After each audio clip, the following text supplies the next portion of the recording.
Hello and welcome to another episode of Podcast 572. As always, I am your host, Kyle. This week, I'm only joined by Matt, as we'll say Dan is out on assignment. So he will join us again when we return in the new year. So with that all being said, we're going to hold off and do Game of the Year, our Game of the Year stuff when he returns. I don't think that's going to upset anybody, and it gives us more time to maybe get around to some stuff we haven't played. So yeah, we'll be a little bit different today. I'll kick off with what I've been playing, which hasn't been too much because we're in the holiday season. So I will start by saying I have so since the last time we recorded, the Game Awards has happened. Baldur's Gate 3 is out on Xbox Series X and S. It is super broken, which gets a little bit into the news here. It has a save file problem. I have not started it because of this reason. So it was like maybe that weekend where it came out, because the Game Awards was on a Thursday. It came out. A bunch of people bought it. Maybe by like Sunday or Monday, people started saying like, hey, I'm missing my save file. What happened? So it happened a bunch of people, and I'm talking people lost like 20, 30 hour saves, which for me is already nope, like not even going to touch it until that's fixed. Larry very quick to push out a patch. From my understanding, this patch now affected the other versions of the game with this save file issue. So now the PS5 and the PC version are experiencing this issue, not to the degree that the Xbox version is, but it's happening there as well. The Xbox version seems to be tied to the way the Xbox does cloud saving, because it's automatic. It's not manual like PlayStation. So they're working with Microsoft to correct that, but it's not fixed yet. And I think a lot of people experience it because a lot of people use Quick Resume. I don't use Quick Resume, but it's enough for me to go, I don't want to start that game and put time into it to lose my save file. Yeah, be one of the unlucky ones that have to deal with that. So, and that's I also plan, like, even if I wasn't using Quick Resume, like that's a game I plan to go between the Xbox I have in my living room, the Xbox I have in the office here, which means it would have to sync through the cloud, and I don't want to deal with that. That game is also 137 gigabyte download. So if you have a data cap, I don't, but if anybody out there has a data cap, might want to know about that before buying that game, because it is a hefty download. So I've played a bunch of RoboCop, a lot more of RoboCop. I am more or less at the end of that game. I maybe have a couple missions left. It still continues to be a fantastic game. It is very much, as I said last time we talked about RoboCop, it is very much what the third movie should have been for RoboCop. It continues to impress me with like both. It feels like a next gen game sometimes, and then other times it totally feels like that B-level game you don't get anymore. So like for example, like, other than RoboCop, because he has his helmet on all the time, like when you talk to other characters, they look just like their characters from the movies, but they have that like early original Xbox like dead eye problem where it doesn't look right. And that can take you out of the experience. But then like you'll walk around the city, like the game from what I've seen, the game has ray tracing in it, so like water effects and everything like look incredible. Like it really looks like a next gen video game. But then you have these character models that just look a little wonky. Sometimes in cutscenes, because the game runs at 60 frames, but the cutscenes certainly don't. So sometimes you might run into a weird issue where like a character kind of looks a little janky in a cutscene, then maybe they shouldn't look like that. Yeah. But it has enough content. I'm impressed every time I play it how much content is in it for a single player game. How much like the side stories are very interesting. They each like little open. It's basically the way it's structured. You get like an open area that you'll go to, and it's like you have your main objective, and then you'll kind of run into side stories.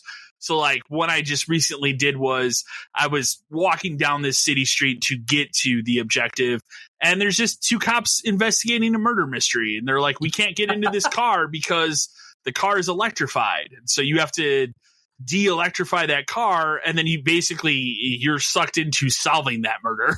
So, Damn. And that's just a whole little side quest. Like stuff like that is really cool, and really it's done very well. I said last time it has dialogue trees and dialogue options, so you can make choices. Like in this game, there are two different people running for mayor. You can kind of side with one or the other, but it doesn't really like it's almost like an illusion thing where like it doesn't really matter. Like at the end of the day, it doesn't really it's not going to kill. Like it's not going to affect you. Gotcha. So. But it will affect relationships you have with other characters in the game. Like, so the cop is basically the young kid cop that you're mentoring. He gets picked on a lot by the older cops in the game. So there's a lot of missions where, and you can totally side with him or the other cops. So I feel like that would probably affect things a little bit. But like the mayor stuff just seems like a throwaway in the game. It doesn't seem like it would dynamically affect this game. Maybe if they do a sequel, it would affect the outcome there. Gotcha. But I also feel like it's one of those things, if this game got a sequel, they would just pick one of those endings and move on. You know, I don't think people don't really do the Mass Effect thing. So yeah, I was going to say, I don't think, not for RoboCop at least. It's also made me want to play, these people made that Terminator game, and I'm trying to find a physical copy of it. Which is very hard to do for the Xbox. So it's I saw on Amazon, there is one for Series X. It's going for like 40-ish. So that I've sat on where I'm like, maybe after Christmas, I'll pick it up. Okay. So, but I do want to play that game because I've read really good things about that game as well. So it seems like this team of people like really have respect for these properties, which is cool. So yeah, that's nice to know that at least somebody that's running these type of games at least understands that. Exactly. Yeah, for sure. Yeah. I played more Halo Infinite Firefight. Like that continues to be a tremendous update for that game. It's brought a lot of people back. I never have an issue finding a match of that. It's usually within 30 seconds I'm in a match. Oh, that's nice. Playing, yeah. So like people are playing. I think the Steam numbers and stuff have improved pretty significantly too for that game. So that I try to play like a match or two of that a night before I jump into something. So I've done a lot of that. I didn't put this down here, but I briefly installed, because there's a part of it over this weekend. I was like, maybe my girlfriend and I will try to get into Sea of Thieves. Oh yeah. And so I installed it on PC and I jumped into it because they have a new update out, which is called like Safer Seas, which I guess that game has a very big problem with like a toxic community of just people being assholes and like ruining the game for other people, because that's the type of game it is. That's what turned me off on, basically, because I loaded up and like it runs fine, it looks great, and then I was reading like the Xbox Store reviews of the game where people are just trashing it for that reason and saying that this Safer Seas update doesn't really fix the problems. And I was like, like my girlfriend already does not like playing competitive games.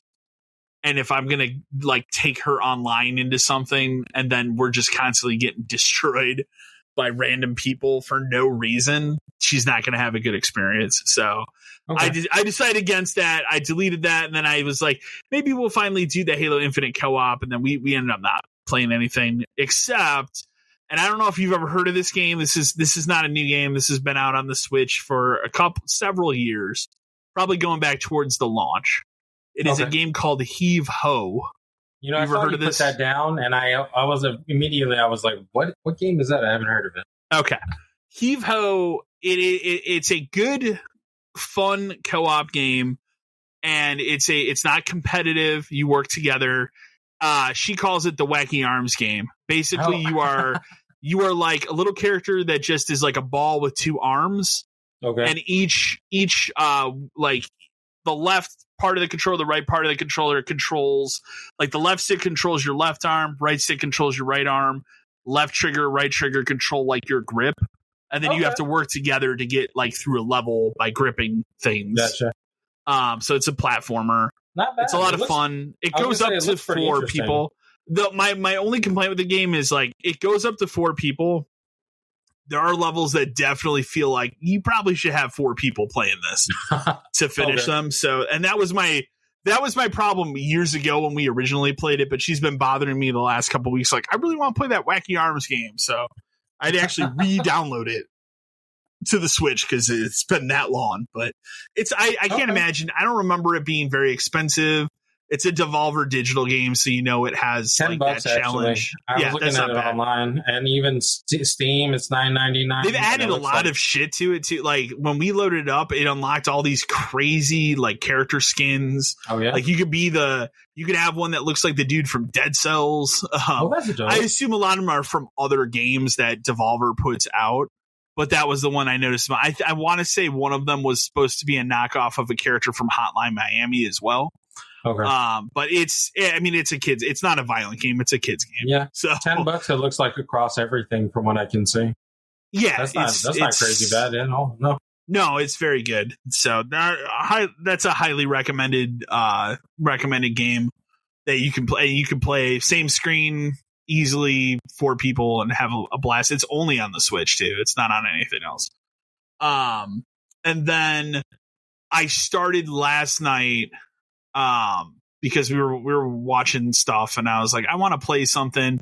I didn't want to come into my office and get my Steam Deck because my office is a complete mess for getting some stuff done in here. And so I was like, why don't I just open and start Super Mario RPG? Yeah. I took my Mario Wonder cartridge out of the Switch, which I haven't even started. Put that back in the case, and that's it. Yeah, I installed it, and so I put in Super Mario RPG. I've played like an hour, and it's Super Mario RPG. I forgot, like it is challenging though, and I'd forgotten like I have already died once, so just by simply not paying attention. So it is actually a fairly challenging still. And I'm playing on normal. I saw there was like a breezy mode, but I'll just play it on normal. But I look forward to playing more of that. And that was a lot of fun. But I've only played it in handheld. I have not thrown it on my TV yet. So, and that pretty much wraps up like what I've been playing. How about you? So I stopped trying to progress through Super Mario RPG, and like I told you before, I think I'm just more grinding levels to kind of, because I haven't really been grinding at all playing it. I'm already got the 4th star, and I'm only at like level 11 with everybody, and I was like, this just seems off. Like I should be higher if I'm going. Yeah, I feel like in an RPG you should be a lot higher if you have 4 of the 7 stars already. Like the level I'm at right now, I'm fine. Like I'm taking out people, and there are a couple that are challenging, but like I still haven't had too big of a problem with it. So it's kind of like, yeah, I think I need to go back and breeze through some of these other guys and just boost my levels up before I start moving forward. I also forgot like how menacing that sword. What's the name of the sword? Smitty, I believe. Okay, that thing is fucking menacing looking. He's like, I forgot like when I think just drops down from the sky at the beginning of the game. I'm like, oh yeah, that's right. Like that was the thing that kind of really triggered nostalgia for me in that game, was that little cutscene. Because I'm like, all right, for me, I was watching Peach in the very beginning and her just playing in that field. Yeah, like I was like, that was like one of the things that stood out the most. So like when that reboot popped, like when and then they did the like boom, I was like, oh no. But I mean, he looks so cool, and it kind of makes me think back. I'm like, man, why didn't they use Mallow and Gino and more stuff? Like, it's weird. Yeah, it's a very weird. Like, I like Gino. I think he's a cool character, and like the way he like. I forgot kind of like how he comes into play until I got him, and then I was like, oh yeah, that is right. That is an interesting way of how they did that. It's weird that those are just characters that they haven't touched in 30 years. Yeah, it's very strange. But I mean, Mallow is an interesting character on his own, and Gino's cool to see. So I mean, like it's cool. Like it's been a lot of fun nostalgically playing playing this game again. But yeah, I'm grinding out levels on that, so I don't intend on going much further. I'll definitely finish it by the end of the year. Like that's not a problem.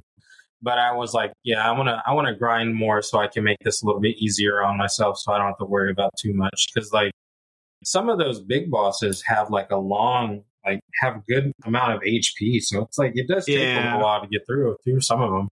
Yeah, for sure.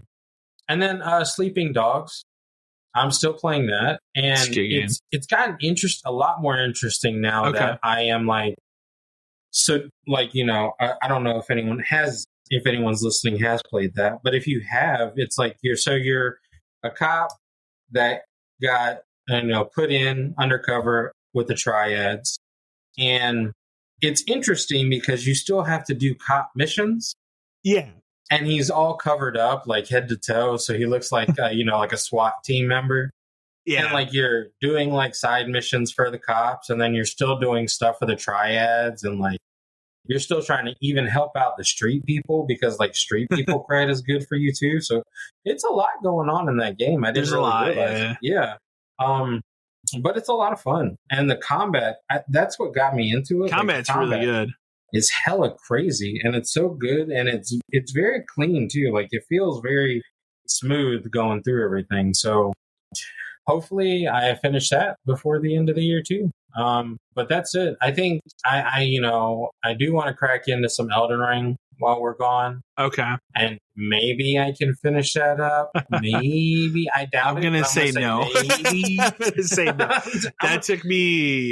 That one took me 90 hours to do myself. Yeah. Like I definitely it's feel a commitment. Like it's going to be a game that I definitely am not going to get through quick, but I am definitely going to try it. Like I think I'm going to finish RPG first, and then I'm going to try and troop through Sleeping Dogs. And then once I get both of those out the way, then I think I'm going to tackle something big. Maybe I'll go back to Assassin's Creed. I also forgot to mention, I don't have it yet. House Flipper 2 is out.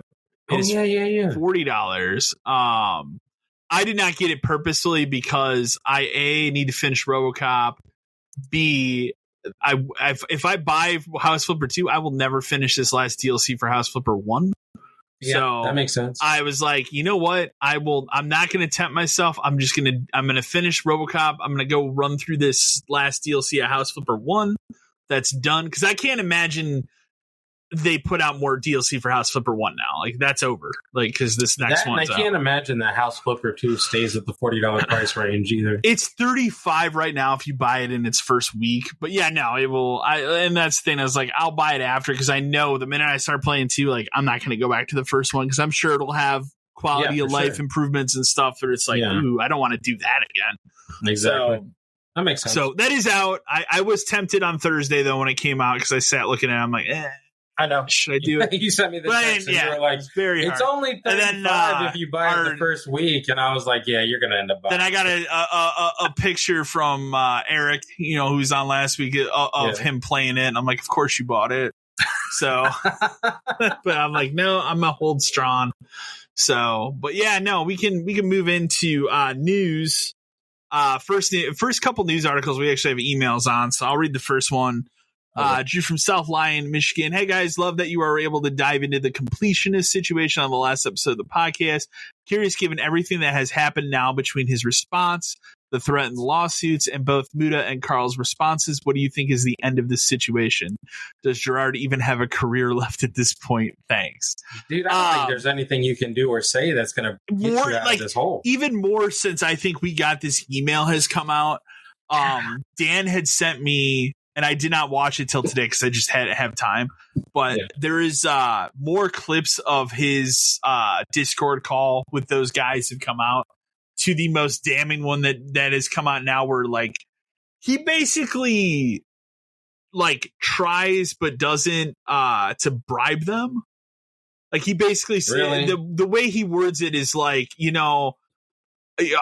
basically keeps saying over and over again, like, I have mouths to feed, I have all these people. This doesn't just affect my career. I'm not going to give you money, but I could if I wanted to try and make this go away. It's kind of like the way he says it. And it's like, this dude's career's over. Like, so many things have come out between Muda's response. So what happened since the last time we recorded is Completionist, he put out his, I think, 20-minute My Response, the only video this man has put out in 2 months now. And like, this is the last video he's putting out this year. And I honestly don't know if he comes back. I really don't. It's not a good response. He doubles down kind of on like the whole, like he keeps doubling down. It's a clerical error, even though he knew, which is like not good. It's still not a good look. He keeps the one thing that Carl guy points out. He keeps dragging his dead mother through like a shield, which is like disgusting to this point where like to the point of one of the documents he links in this description of his video is like to her death certificate where they donated like her spinal cord and brain to this charity or something. Like, why does that matter for this? Like, nobody needs to know that.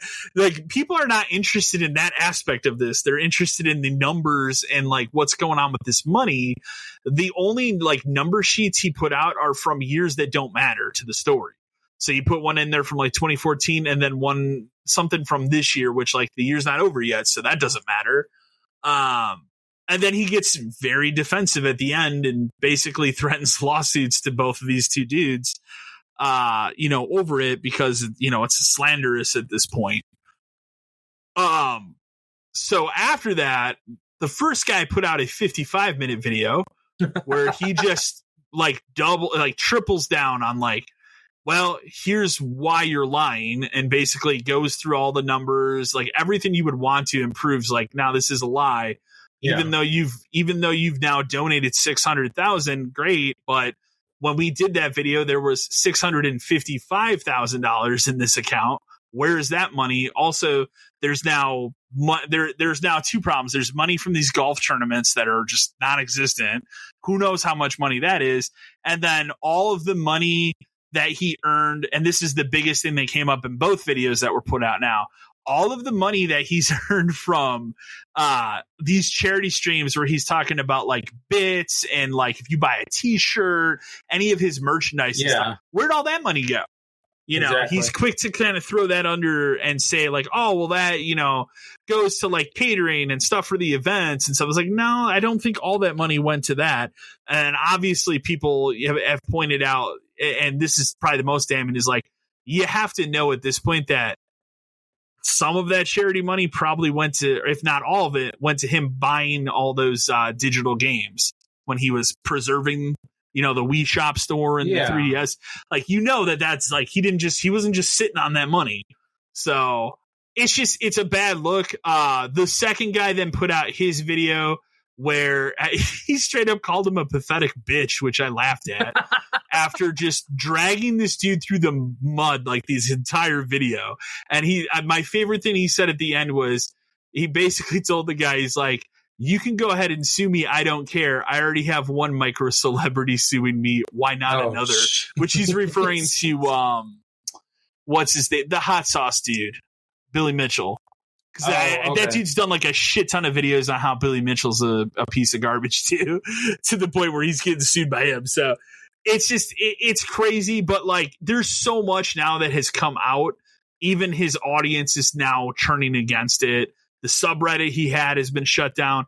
My favorite one that Dan sent me over the weekend, he had a cameo because he does that Indie Land thing every year. So he's friends with, indie developers and stuff. He had a cameo in that Sea of Stars game that the developers are patching him out of it. I was about to say.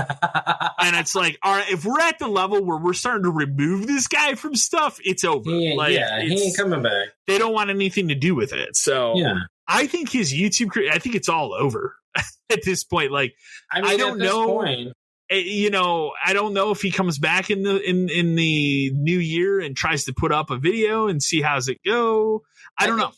I think he's got one more in him. Honestly, you think so? I think he's going to come back in the new year. Try to ignore it and just put up a video. Start, and he's going to say, "Look, you know what? We're going to start off on a brand new leaf. This is a brand new completionist. We're going to, work on see what it does." and see how it goes. Because no matter what, and this is how I feel with every fan base, there are people who are going to ride till the end, no matter what. Sure. And how many followers does he have on YouTube? Do we? You should look at it.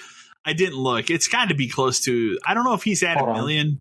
Yeah, because I feel like at this point, so 1.6 I think is the last.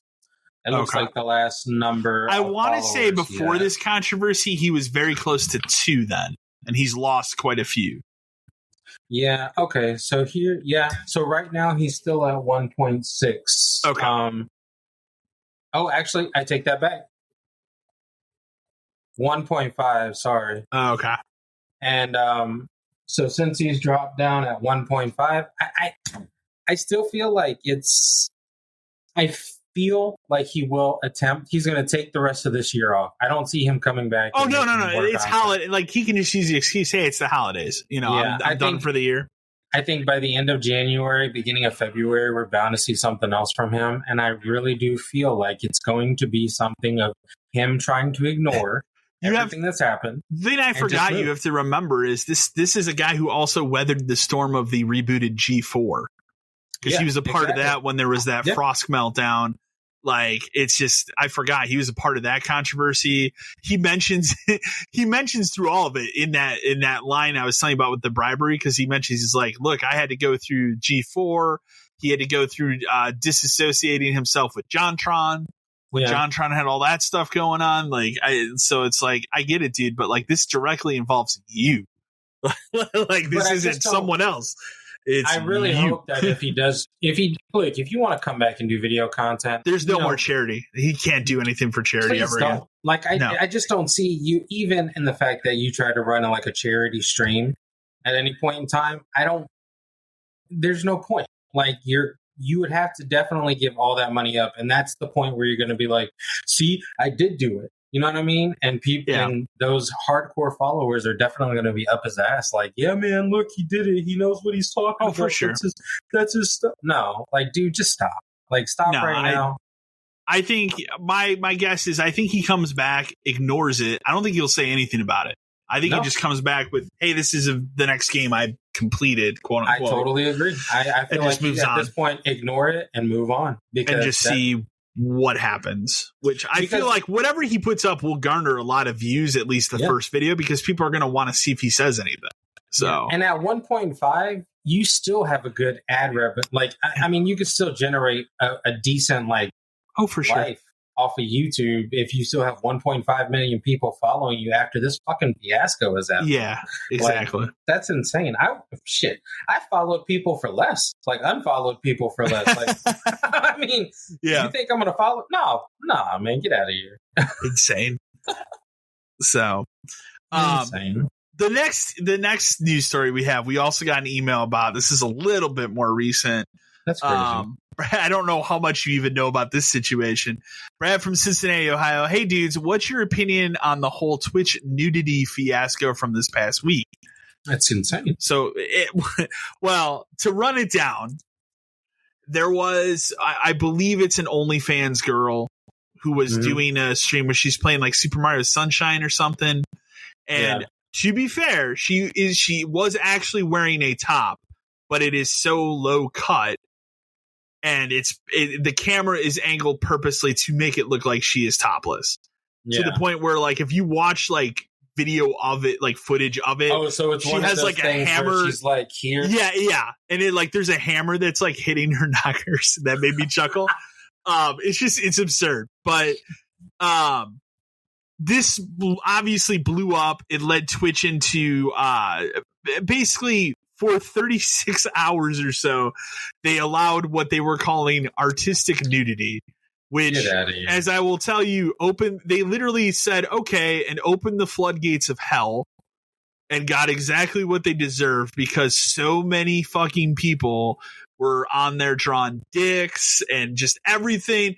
My favorite thing, like the VTubers, and this is things I've seen. So it's like VTubers fucking had nude skins of their VTubers just ready to go. So the minute they were like artistic, they're like, boom, here we go. And like VTubers are just out there showing everything on their little anime character. Like, it went nuts for 36 hours to the point that this was like Wednesday. By Friday, they had already rolled it back that they're not allowing artistic nudity. Like, nope, we're not doing this. So, I mean, what did you expect? I've seen people like making the arguments and stuff about why it should be. It's like, no, there's a place for that. It's called OnlyFans. Yeah, like, for sure. Like, if you want that content, whatever, no shame, go and do it there. I mean, I'm at the point now where like I don't even really associate with Twitch at all. Like anything I do for my YouTube channel is strictly YouTube. I did have a Twitch channel that I did a little bit of stuff back in the good days of Twitch, which was like 2015, 2016. But like the only time I use Twitch anymore is GDQ to watch that. That's it, because it's just all nonsense to me now. It has become so much of just not like it was a cool thing for people to play video games, and now it's OnlyFans without the nudity. A lot of it is. I mean, that's how I feel about it too. Like, I have a couple of friends that actually do stream on Twitch, and like we're like real life friends. You know what I mean? Like, and there are legit. It's not to discredit. Like, there are legitimate streamers on there that are just playing video games. Yeah, that don't even associate with any of that shit. They're just, they have their game that they play, they stream it, people watch them and support them, exactly. Whatever. And that's what it should be. But the minute that Twitch decided, and it's a money thing, let's be fair. The minute they decided, okay, hot tubs and shit are cool, we'll make it its own category. It's just, it's made it gone down to hell. But you had to know when they tried to change this rule, artistic nudity is okay. That they literally were like, let's just open the floodgates, man. And boy, it fucking just went to hell for 36 hours. I can understand that, though. I mean, but like you said, realistically, if you want to sit here and if you want to put yourself out, by all means, like you live your life however you feel like living your life. Yeah. But Twitch is a free platform, man. Like, it is. And the only reason I heard about this was Ryan posted a tweet or a thread from Instagram. Oh, yeah. Okay. And as soon as he said something, I was like, what the hell is he talking about? And I started reading on it, and I was like, oh, my God. I was like, okay. I was like, I get what's happening now. But, I mean, realistically, artistic nudity? Come on now, team. Like, what do you think? Like, and there are, lots of young kids that watch Twitch. I mean, there are lots of young kids that watch it for, like, Minecraft, Roblox, those kind of games and stuff. Yeah. Like, it ain't hard for them to flip over to, whatever. I don't even know what this girl's name was that did this, to be fair, that led to this. Well, and I'm pretty sure, like, one of her, like, you got to think about it. Like, one kid in middle school probably found a video and then, like, immediately sent it to 10 of his friends. For sure. And send it to. So, I mean, realistically, there are probably a lot of underage kids watching her stream. And, I mean, yeah, there's bad stuff online everywhere. Kids are going to find it. Kids find shit today. It's like, I think of a couple months ago, there was the teacher that got found out for being an OnlyFans model because one of her students found her OnlyFans profile. And that immediately got that teacher, like, she's done. But like now she makes, I think, like $1 million. She's making $1 million a year just doing OnlyFans. Yeah. Like, that chick's fine. But like, still, kids find shit very easy today. And it's like, not stupid. Number one, how'd that kid find her profile? Easy. Are you over the age of 18? Sure the hell am. Yeah. That's all that a kid had to do. Yeah. Yeah. It's not like there's major blocks on it unless you as a parent are locking shit down. So exactly. So, I mean, like, realistically, Twitch should have known better than to do some shit like that. But again, whatever. Twitch is going to do whatever the fuck it wants. They are going to do money grubbing. I feel like you get 2 to 3 Twitch controversies a year over this stuff. Yep. So where they do it and then they go back for this was a good one because it's like they looked at it and they were like, well, it won't be so bad if we allow it as artistic, and like, no, it's bad. Nope, you're letting anybody do whatever they want. So sure. I'm not surprised. And again, I'll say right now, spoiler, it'll happen again. So but we'll dive into more news here.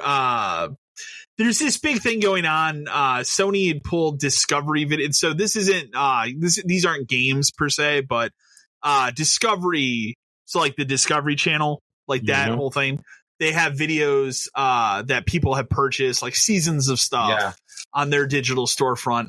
They're pulling them, off of the storefront, not letting people access that content that they've paid. So it once again brings up, the concern of a digital future.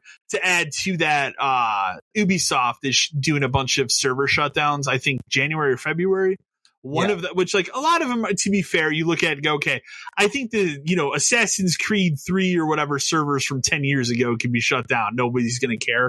But one of them is The Crew from 2018, the racing game. I mean, come on. That's not that old. Yeah. And like, that is an online only game. So that game is now like original Destiny useless. Yeah. Yeah. So it's crazy. So it brings that conversation up again as to the digital future. And I saw that too. And that really, really bothers me, because it's like, if I paid $20 for this season of whatever show I'm watching, and you're able to just yank it from me like that, are you planning on giving me a refund? No? It's why I've never, other than Amazon is the only digital storefront I've ever bought like movies from, and not many. I own like 3, and that's it. Like, I won't buy them on the Xbox platform. I won't buy like from those storefronts, because what's going to happen in 20 years? I've been buying, and this is how I've always done. I typically, when I buy DVDs nowadays, I try to buy the ones that have either like the digital code. Sure. But I still get that physical copy too. Oh yeah, absolutely. Because, like, I love having, I don't mind going digital for movies, but I do mind knowing that something like this could happen. And then once that happens, that movie I just paid for is gone. Like, I would essentially have to rebuy it on another thing.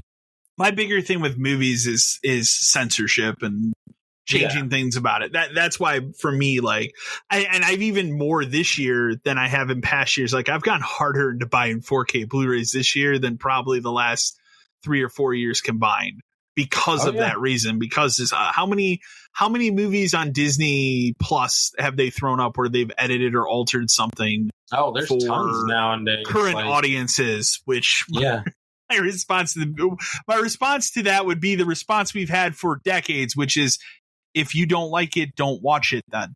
What's the problem? But I mean, I really don't understand that. Like, that's the same argument as the idea, if you don't like porn, don't watch it. Why do we need to edit that? Exactly. Yeah. Why does it matter what washer or dryer Lilo gets into? I don't give a shit. Well, it's like, think about a religious family who, and I'll use this example because I grew up in a religious household, but it wasn't as crazy as other religious households I saw growing up. But we get a religious household where the kid, they shield the kids from watching R-rated movies per se, right? Yeah. When that happens, those people aren't out there screaming at these studios, hey, you need to make censored versions of these movies. Exactly. They're just simply not letting their kids watch them. That's what it's always been. Yeah. So I don't understand why we not only need to, for current movies, but like movies from the past. Like, why are we going back and editing for? Who is that for? Yeah. Who is that offended? I've never sat there, and the only thing I've ever gotten offended on is rewatching Monster Squad and realizing I was an hour and a half of my fucking time. But honestly, like, if I watch a movie and there is essentially something I do not like in it, I just will not watch it again. Like, it's just plain as day. Like, what's the point? Like, why would I write a studio for that bullshit? Like, nah, do better, team. Or the other thing I just think is like, well, you think about it, it was a different time when that movie came out. So completely different. What I think about the most is Tropic Thunder. Like, Tropic Thunder is a good one. The one I always think of is Waiting with Ryan Reynolds. Oh God, yeah. Because it's not just the game that they play in there, the fact that they use a slur that you could not say today without getting offended, but the fact that the whole point and plot of that movie is Ryan Reynolds' character is in his 30s and he's trying to bang a girl before she turns 18. 18, exactly. Which you could not put that movie out today. But as I said earlier this year, when I watched that recent Jennifer Lawrence movie that came out, The whole plot, it's like a reverse of that plot, right? Like it is a kid that just graduated high school going to college. His parents want him to get laid before he goes to college. So they hire Jennifer Lawrence to do that. She's in her 30s. This kid is like maybe 18. Yep. If you reverse those roles and put that movie out, no studio would greenlight it today. And you also got to think, like, waiting too, the Ryan Reynolds character wasn't the only one. Remember, the manager at one point was trying to like get with. Oh, there's a lot. Yeah, no, it's not just Ryan Reynolds. The manager of that place, who's much older than Ryan Reynolds' character, he's trying to. There's a lot. There's so much in that movie, and I rewatched it. And the funny thing is, I laugh because it was Netflix put up a tweet. And they put up a tweet when they put it back on Netflix, like promoting it. And I laughed because I sent it to my buddy. I'm like, look at this. This is a company that is so hard for the other side of like censorship and like making sure that they're going to promote this movie being put up. Like somebody that did this, they have not seen this movie. They have no idea. Like what the plot of it is, what's going on, because there are so many things in that movie that like it would never be greenlit today. Bad. Very funny movie, but that is a movie I look at and go, yeah, that movie encapsulates what it was like in 2006, like perfectly. Essentially, perfectly pretty much encapsulates it. Tropic Thunder, I'll give you as well. Where like there have been a couple times where Robert Downey Jr. has come under fire, but I feel like he's one of those actors where he's just kind of shrugged it off and he's fine. And part of that is because he's Iron Man, so. Oh yeah, like, can't like, but still, like that's another good example of that era where you look at it now, it's like, yeah, you couldn't make that today, but it's ridiculous. So, but that's my whole thing about like keeping like buying physical movies now is same. What's to say, for example, like Oppenheimer? What's to say they don't censor that movie in 6 months because someone's offended of the events of what happened, even though that's a historical thing, you know? So. People just sometimes people need to get off their high horse and just they do. I threw this in here. The developers of Postal 4, which I've played all of Postal but not 4, are directly blaming Microsoft for the lack of an Xbox version. And I believe the reason for it is like this is probably a game Microsoft's passed on for reasons of the content in the game. Yeah. Postal's not a family friendly game. So Postal 3 was really bad. Postal 2 is a game I remember playing in high school, a lot of in high school, and oh wow, okay. That wasn't a great, wasn't a society accepting game back then. So I can't imagine there's good things in Postal 4, but I just thought it was funny they're directly coming out and calling them out on it. That's crazy. Suicide Squad continues to trek forward to its February 2nd launch. They have now come on and confirmed it will have an offline mode, but it will not have that at launch. I'm not surprised. This is probably the big reason why it was delayed almost a year. It was so they could work on this mode. But at some point, you look at it and go, okay, we've been working on this game for 9 years. We need to put this game out. And so they probably cut their losses at saying, well, it'll be out patched into the game later. I'm really curious if this game lands like commercially or if it is just a thud. I don't know. I'm not getting it right away. I already told Dan, I was like, I played Gotham Knights. This is a $20 bargain bin. I will watch the Kevin Conroy cutscene when it comes out. It'd be good. I cannot imagine. I don't know. I look at it and go, yeah, I see like 5s and 6s for reviews when this comes out. That's what I feel like it's going to get. I just don't feel like I think you had high hopes and now they're just kind of shot down. I just don't feel it because of what it is. It's they're going for that looter shooter, battle pass thing that this type of game doesn't really need that. So no, it should have just been an offline game with and if you could have a co-op, you could have an online co-op portion to it, and that's fine. But it should be a story-based co-op game. It shouldn't be what they're trying to make it. So yeah, exactly. I agree with you 100%. So we'll see. $20. The Game Awards happened.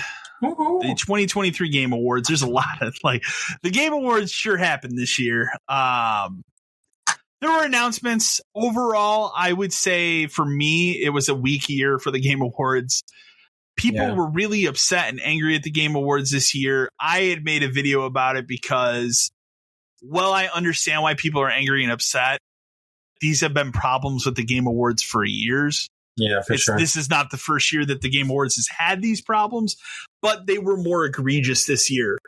Yeah. The biggest one, the 60-second rule, where people can't talk after 60 seconds. We're playing them off the stage. That's not enough time.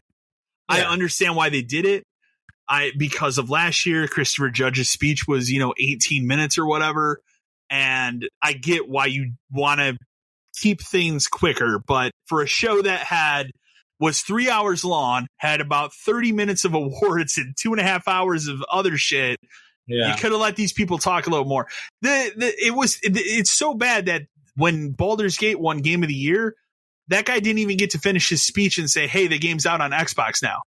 Yeah, there was crazy. No announcement. So it just, I remember when it ended and I texted him, I'm like, is this game actually out? I had to go load up my Xbox and see if it was actually true. So yeah, we'll go through the announcements. Brothers, they made a full up remake of Brothers: A Tale of Two Sons. Fine. Yeah. Another Pony Island 2. These were all things that were in the pre-show. So these were kind of the quick. The Rise of the Golden Idol, Unusual June. That actually looked kind of colorful. It did look interesting. This musical game, but it's accessible to people that are deaf. So it has like subtitles. That actually looked kind of cool. Called Harmonium the Musical. I thought that was kind of neat. Yeah, it looked pretty interesting. And then the people that made Dead Cells are making a furry game called Windblown. Yeah, a little weird. And then the studio behind Thumper has a new musical type game called Thrasher. It'll be out next year. It looks like Thumper, like exactly. And then that Dredge game, which I still want to play. It's like the weird like spirit, like not spiritual, but like haunted, like fishing game. They're having a crossover with Dave the Diver. So we'll talk. We'll go ahead and talk about the big announcements now for the show. So one of the biggest, like, I guess, what the fuck moments of the show was Matthew McConaughey walked out on stage, which is not an actor I would ever expect to see at this. Yeah, like he is part of a big game coming out called Exodus, which is a new sci-fi RPG from Archetype Entertainment, a new studio that is made up of former BioWare developers. Well, that makes sense. It looks like Mass Effect. Mm-hmm. It's just it literally looks like Mass Effect, and that's fine. It looks super interesting to me, but also I watched that trailer and going, this seems like this is a far way away. This doesn't seem like a game that's coming out next year. So yeah, for sure. But it looked cool. In what I would call one of the bigger, like, wet fart moments of the night, God of War Ragnarok finally they announced its DLC called Valhalla. It is just a free roguelike mode. It has a little bit of a story to it, I guess, from what I understand. It's already out. It is free, so I think it did add trophies, which I guess is cool. But I don't think that's what people wanted out of a DLC for God of War, and so it is what it is. Yeah. The people that made the Untitled Goose Game are back with a game called Big Walk. It looked weird, is what I would say. My favorite other very, very stupid moment of the Game Awards. They brought out that weird. I'm gonna butcher the name of this band. They're called. I want to say they're called Hail Lun. It is a weird, like, okay. And you'll know why they brought this band out. They're fucking weird. I've seen them before. They brought them out to play a song to announce Hellblade 2, which this should be your moment of like, okay, this game has a release date at this point. This is a game that has been shown at the Game Awards 3 times now. Yep. It was shown way back in 2019 when they announced the Xbox Series X. Yes. We've seen it multiple times. I want to say it was last year was when we found out, hey, we just finished the mocap on this game. Like, no date, just it is coming in 2024. But to have a moment where you bring a band out to introduce this trailer should be your date moment for the game. For sure. So I just thought that was kind of a dumb moment. Surprisingly, this one is a little more surprising. The people that made Ori and the Blind Forest and Will o' the Wisps, they are making a new game called No Rest for the Wicked. It's completely different from Ori. It looks pretty cool. It looks pretty dark. It is on everything. It is not a Microsoft exclusive game. So I thought that was interesting. They're going to show more off on the game on March 1st. That's pretty cool. That's actually pretty dope. Yeah. They're making a new Dragon Ball Budokai game. It's called Dragon Ball Sparkling Zero. Sure. I'm not a big Dragon Ball person. Like I respect it, but I'm not into it. That fighting game, haven't though, played anything. Cool as hell. Yeah. That last fighting game they put out, was it Fighters? That's a really cool fucking game. So I haven't played anything from Dragon Ball Z in a hot minute. So I mean, it'd be interesting to see how this one does. I have Fighters, and I have the story one that came out, like Kakarot or whatever. Like I own that physically for whatever reason. So, but I have not touched that. This was one we actually knew about going into the Game Awards, but we didn't know what the name of it was. The developers of Dead by Daylight are making a single player game. It is a combined effort with Supermassive Games, the people that make the what are those? What's that anthology series called? They're good. I've played all of them. They make that anthology horror game series that the name escapes me, and then they made Until Dawn. The name of this game is fucking terrible. I don't know why they called it this. It is called The Casting of Frank Stone. That's not a good name for that. It's not a good name for a video game, and B, not a good name for a horror video game. But it looks cool. I'm hoping maybe they change the name before it comes out. But it looked cool, and I like Supermassive a lot. And I, as someone who will never play Dead by Daylight because it's so far gone, how to get into that now, I would love to play a game set in that universe. I could see where you're going with that. I mean, it'd be interesting. It's definitely interesting to see. I agree with you though, because when I saw when I saw them introduce it, I was interested, and then the name kind of hit, and I was kind of like, It's like everybody else. All right, yeah. That's a name. I guess we could see that. That's a name for a thing. Yeah, pretty much. One of the cooler announcements: we're getting a new Mana game. That looks pretty interesting. Visions of Mana. So Square Enix is bringing back its storied Mana RPG franchise with Visions of Mana, an all-new entry which is due for release in 2024. It looks cool. Yeah. It is on PS5, PS4, Series X, and PC. So, but that looked cool. That was one of the better highlights. My favorite part of the entire Game Awards show for a couple reasons. Hideo Kojima came out. He did not talk about Death Stranding 2, which led my friend to shut the stream off because he was so put down, and then did not watch any more of the Game Awards. So crazy. When it was revealed, this is not Death Stranding 2. He, for whatever reason, and it's weird to me that he didn't do anything with Death Stranding 2, but he revealed his new game, which is called OD, or short for Overdose. It has he is collaborating with Jordan Peele, which is fine. For a horror game, that makes sense. They literally had him walk out on stage, come and open and walk out of the door from PT, which I thought was hilarious. Yeah. The thing that's even more humorous to me, so it has famous actors because anything he does now is going to, as the girl that was in the It movies. It has Hunter Schafer, who's from Euphoria, and then it has fucking Udo Kier, who's like 90. And when they showed him, I said to myself, do you think that man even knows what he's doing in this trailer? Or like when they were like, we're going to put you in a video game.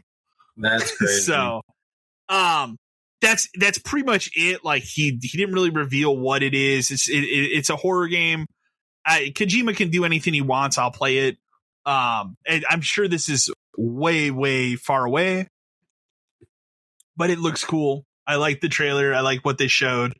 And again, I think working with Jordan Peele, he's for him, his track record with me is he's made two out of 3 good movies. So like, because there's one of those I didn't care for, but the other 2 I like. So I think he's a good collaborator for this, and I think it's a smart move on Hideo Kojima's part, because I feel like people who like Jordan Peele movies may definitely look into this one just because of his name associated with it. And so kind of, as long as it's done well, I mean, honestly, the trailer didn't really give me much to go off of. That's a Kojima trailer. I was about to say, same thing. Kojima doesn't really give you much to go off of. But I mean, looking at it, I mean, the fact that Jordan Peele is tied to it does make it a little more interesting to see exactly what might happen between the 2 of them. For sure. Yeah. We had a couple of these weird like games being announced that are in Fortnite. So there's a rocket racing game that you can get into from Fortnite. There was another one too they announced during this as well. Lego one. Yeah. Fortnite Lego thing. Which is like Minecraft for Lego. I don't understand fully what's happening, to be honest. It's weird. With that. It's weird. Yeah, it's a strange one. We got a short trailer for Final Fantasy VII Rebirth. I mean, at this point, the game's out in a month and a half.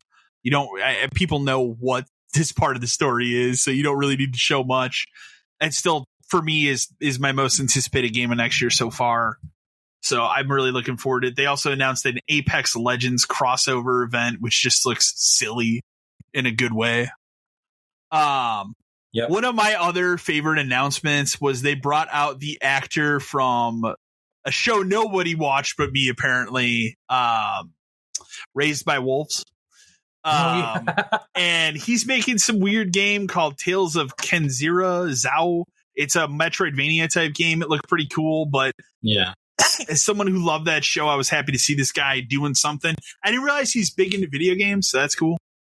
Yeah. That kind of interesting.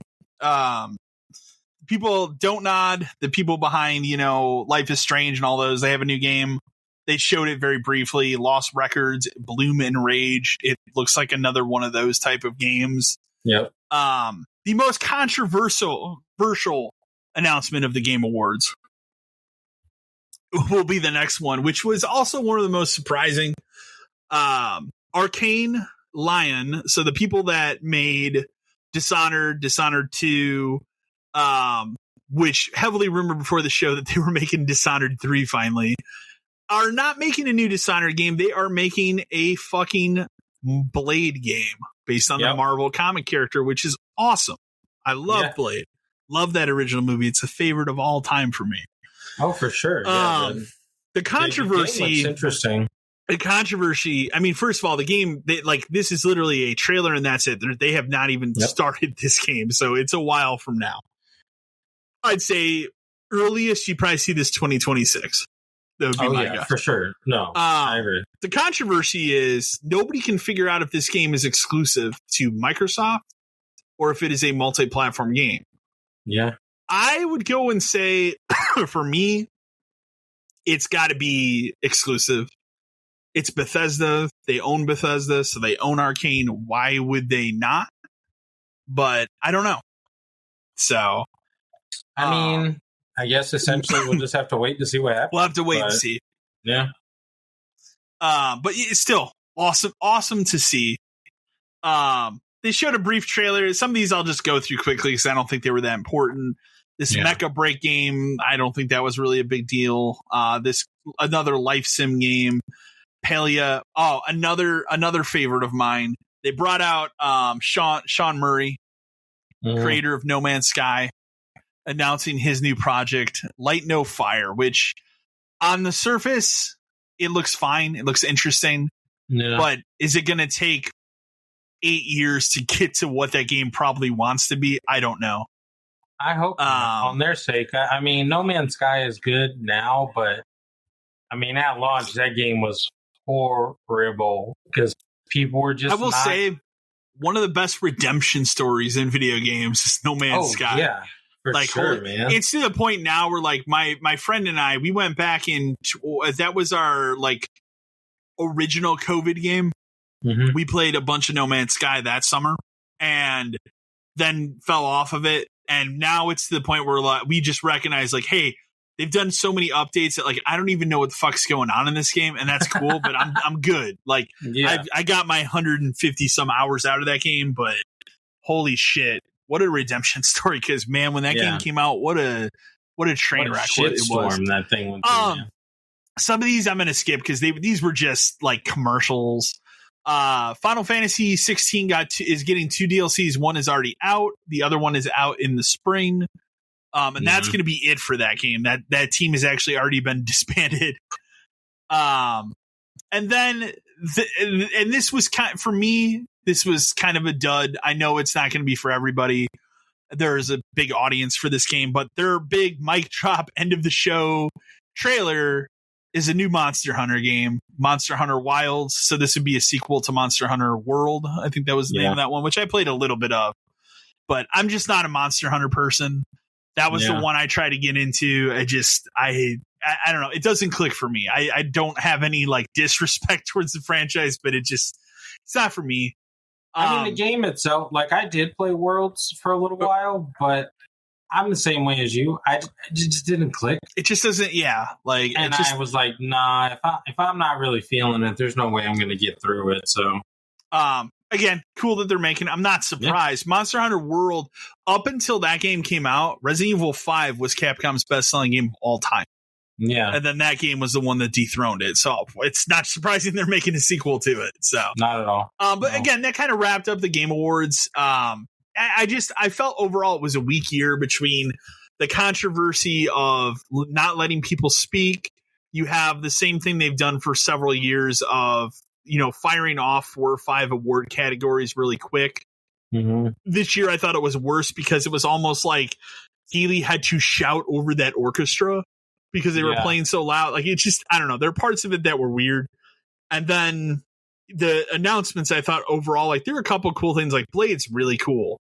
But, like, overall, I thought they were weaker this year than they have been in previous years.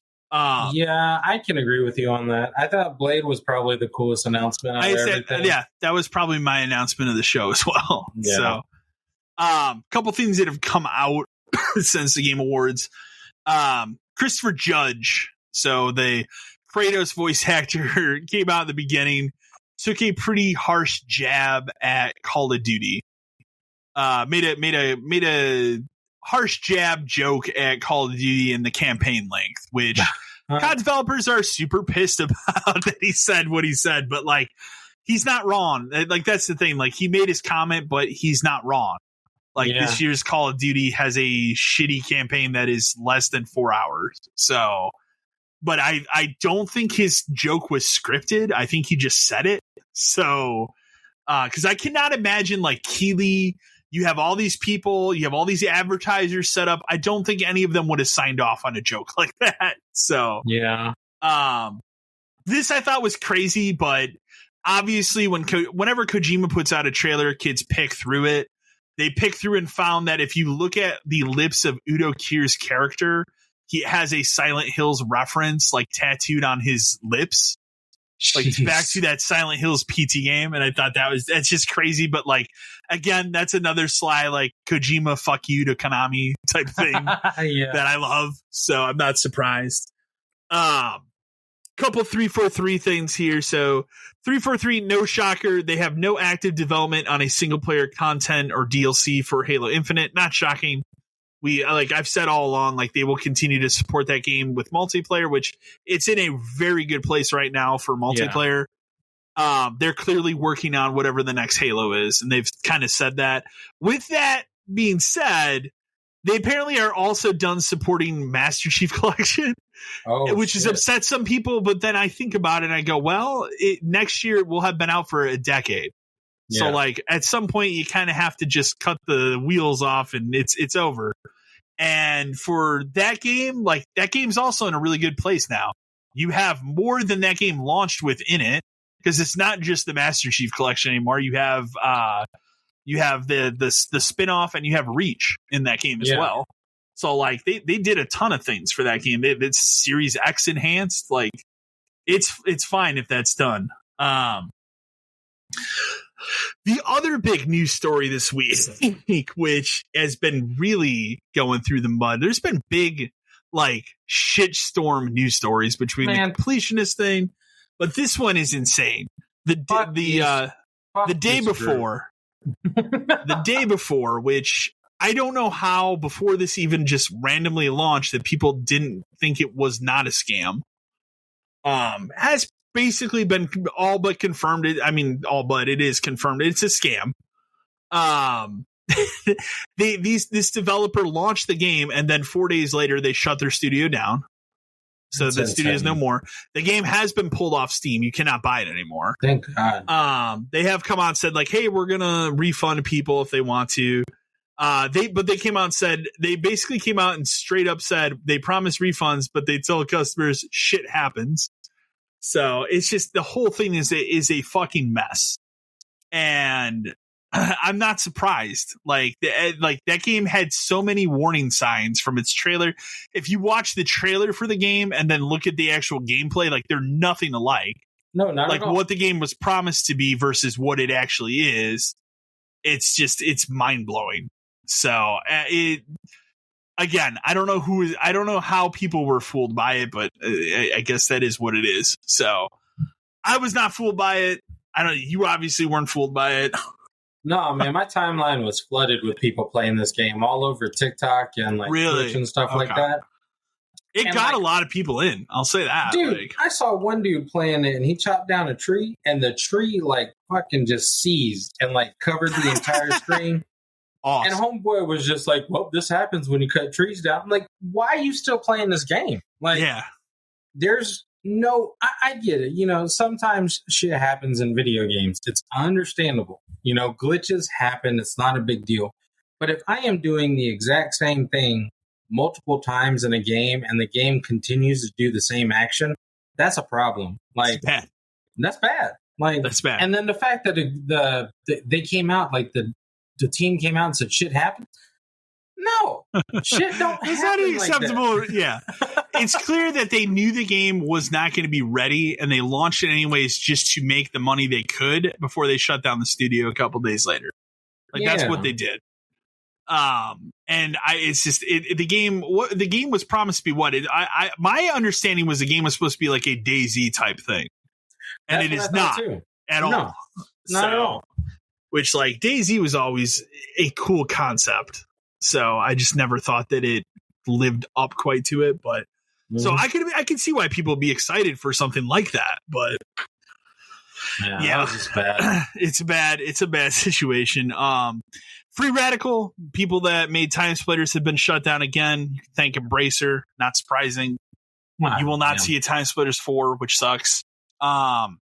In addition to all the Baldur's Gate 3 stuff, that developer has actually come out and said they will not put their game on Game Pass, which, given the success this game has, you don't need to put it on Game Pass. Yeah, like, I can understand that. There's no reason. People are buying it. They're playing it. They waited.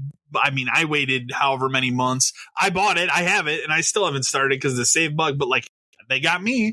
So, you know. For sure. So there's no reason they don't need to. This was interesting. Hackers reportedly breached Insomniac, developers of Spider-Man 2. They are holding a bunch of stuff hostage, but they released like Wolverine screenshots of like early screenshots of that game and staff data to kind of prove it.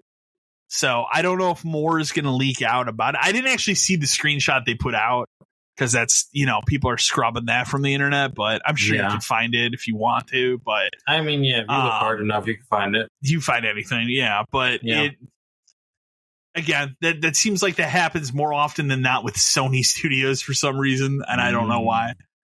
Other big news story of these last 2 weeks: E3 is officially dead for good. There will not be another E3.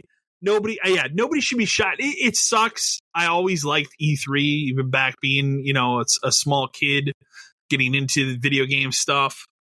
I would watch it every year. I mean, I remember back when it used to be in May before it shifted to June, because that was always like the end of school. You know, the school year, you'd get all the cool announcements and stuff. It's a bummer, but like, the world isn't what it was even 10 years ago. So a show like that, to bring all those people into California and do that, it just doesn't make sense in 2023. And I think Sony pulling out years ago, doing their own digital event, Nintendo doing its own digital event, now Microsoft does theirs. That's clearly the future. Keighley is doing his own Summer Games Fest, which is basically E3 anyways for everything else. So like, it's not like E3 is actually dead. It's just kind of migrated over to that. And that's fine. It's a whole different thing now. And to be honest with you though, I mean, the internet and the fact that the internet has become so advanced now, it was bound to die. Like it's bound to die. Yeah. It's just one of those things that's not needed anymore. Like you said, PlayStation pulling out, Nintendo's doing their own directs, Microsoft is getting in the what's E3 going to be? I remember being in the computer lab in high school having to download Real Player to watch like trailers. Oh my gosh. That's my age. Like exactly that's my age for like remember E3 kids? Like that's what it was. Or is like, I remember LimeWire having to download torrents. There you go. This is cool. Hogwarts Legacy is primed to dethrone Call of Duty. For the first time, a game has dethroned it in the annual sales charts. That's crazy, man. Hogwarts Legacy. And again, we predicted this in the beginning of the year on this podcast, that it probably would dethrone and be the number one game of the year because it's Harry Potter, but you're playing your own Harry Potter. It's your own story in that world. Who isn't going to want to do, like, as Harry Potter has such a broad appeal, who isn't going to want to do that? That's a Harry Potter fan. So I'm not shocked. Be a wizard. Exactly. And the game is tremendous. So like, it's not shocking. And even though I know the Switch version is trash, there will be kids that get that for Christmas. And I'm sorry ahead of time. I was tempted to buy it the other day. I'm not even going to lie to you. Part of me was like, I really should get this game just to see what it is about. But then I was like, nah, I ain't doing that to myself. And speaking of sales, on the other flip side of it, Alan Wake 2, it seems like it's not selling very well, but if you read into it, first of all, it's a digital only game, so it's harder to track. And then that company didn't like report to the two companies that report and like check these sales, so there's not really an accurate way to track the sales of that game right now. So gotcha. It's kind of interesting. Like, I feel like that game's probably selling fine. So there's enough hype around it. It won enough things at the Game Awards. I didn't think that game would win the awards that it did win at the Game Awards. No, texting you about it during the Game Awards, I was like, wow. Honestly, in my head, I was like, Alan Wake 2 is really like taking it by storm. And if you didn't know about that musical part of that game, and you saw that thing at the Game Awards, that is even more fucking crazy in that game. So there you go. And that is literally what happens in that game. Those people sing about Alan Wake. And it's really wild. I put this up here. We can actually skip that. Death Stranding. They're making a movie. A24. Kojima is teamed up with prolific A24 studio. I'm not surprised. I would also argue I don't need a Death Stranding movie. I'm good with the game. So yeah, I feel like Kojima games are enough. That guy's always wanted to make movies, but I feel like I don't think he's going to translate into a movie world well. Because he's into the game world. So he's so focused on long form storytelling that I don't think you can take a story like Death Stranding and fit it down to a 2.5 hour movie. Yeah, same. I agree. So we'll see. I was about to say, we'll see what happens. I put this in here just because I laughed. Tech experts say GTA 6 is a step beyond the Nintendo Switch 2. Tech experts that have seen what the specs are for the Switch successor are already saying GTA 6 probably a no-go on that platform. Yeah. Not a shocker. Naughty Dog has canceled The Last of Us Online. It's not a shocker. We've talked about it for months that this game was in insane troubled development. And at this point, it's a smart decision. This is a single-player based studio. Why are we making a multiplayer-only game? It was bound to happen. To capitalize on money and finances and stuff like that, but sometimes that game, we're 3 platforms in? Like, this game has sold enough. Like, I would rather you at this point make another Last of Us game with different characters in a different part of the country. Dude, and a different story. So hyped. I think that would be a multiplayer. Yeah, like do that. Just do that. Yeah. focus on Last of Us, a series of Last of Us characters, you know? And the stories they're going through, like shit. Final news article we have this week, another hot PS5 Pro rumor. It is targeting a September 2024 release date. There's some specs out there on it. Yeah, I just still, even a year from now, I still don't think we need a Pro of either of these systems. So, but not at all. We'll see. Okay. We'll move on. We can talk about some movie stuff. Before we move on to it, I actually have an email about one of the movies I saw. I will go ahead and read it really quick. Casey from Red Creek, West Virginia. Hey guys, thanks for taking my email last week. I wanted to write in and recommend a movie, Godzilla -1. I just went and saw it. I have to say, it's incredible. They finally made a Godzilla movie that's compelling on both the monster side and the human side. If you haven't seen it, highly recommended, especially in theaters. Nice. So that is a spoiler. I have seen Godzilla -1. This was a very last minute decision. My friend Ross, insanely huge Godzilla fan. I've seen all of these, with the exception of the one that was on HBO because of COVID. We went to all of those other recent American-made ones in the theater, which have only gotten worse. Yeah. At least he's finally to the point where he admits, like, they're pretty bad now. Because, like, the first one, we kind of was like, they should show more Godzilla, but whatever. The second one, I remember both my girlfriend and I were like, it wasn't very good, and we walked out of that with him, and he's just like, oh, I loved it. I'm like, sure, dude.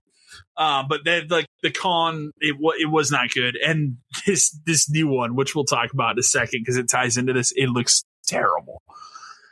That being said, Godzilla -1, I started seeing all the reviews for it hit. I had seen trailers for it, and I had kind of like kept on the back, in the back of my mind that it was coming out. I know he's a big Godzilla fan. The more reviews and stuff I saw of it, I texted him last week, I think it was Saturday, and I was like, do you want to come out here tomorrow and go to the theater by me? There's a 2:00 show. We can go see Godzilla. Like, why don't we just go and see what everybody's talking about?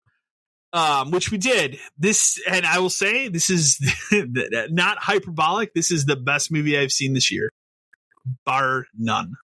It is fully subtitled. I'll start off by saying we went to the theater by me.